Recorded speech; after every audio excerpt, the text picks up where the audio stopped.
কারা আজকে এখানে আওয়ামী লীগের লোক নিয়ে আসলেন সেটাও তদন্ত করা হবে। অতএব ছোট্টখাট্ট বিষয়ে এত মাথা ব্যথার প্রয়োজন নাই। আপনারা 16 বছর ধৈর্য ধরছেন বিএনপির লোকেরা, কত গ্রুপ কত মত সব কিছুর বিনিময়েও আজকে বিএনপি এখন এই পর্যায়ে টিকে আছে, এটাই তো আল্লাহর রহমত। এখানে বিএনপি নুরু মেম্বার আমি লিটনকে বলে গেলাম আপনারা দুইজন তদন্ত করবেন কে এই আওয়ামী লীগকে এখানে আনছে। এই বিষয়টা আমাকে 3 দিনের মধ্যে জানাবেন। আমি এই বিষয়ে দলের হাইকমান্ডের সাথে আলাপ করে বিহিত ব্যবস্থা গ্রহণ করব।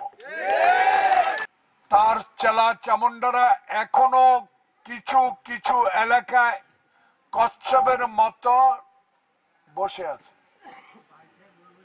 এরা এখনো ষড়যন্ত্র করছে দেশের বিরুদ্ধে। আজকে তাই আমি বলতে চাই শেখ হাসিনাকে দেশে এনে আইনের আওতায় বিচার করা উচিত।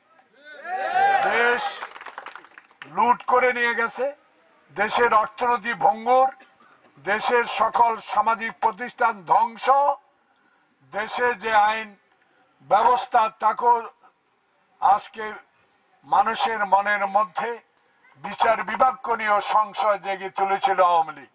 তাই আমি মনে করি আসুন আমরা এই সরকার, তত্ত্বাবধায়ক সরকার ইউনূসকে আমরা ইনশাআল্লাহ সবাই সহযোগিতা করব।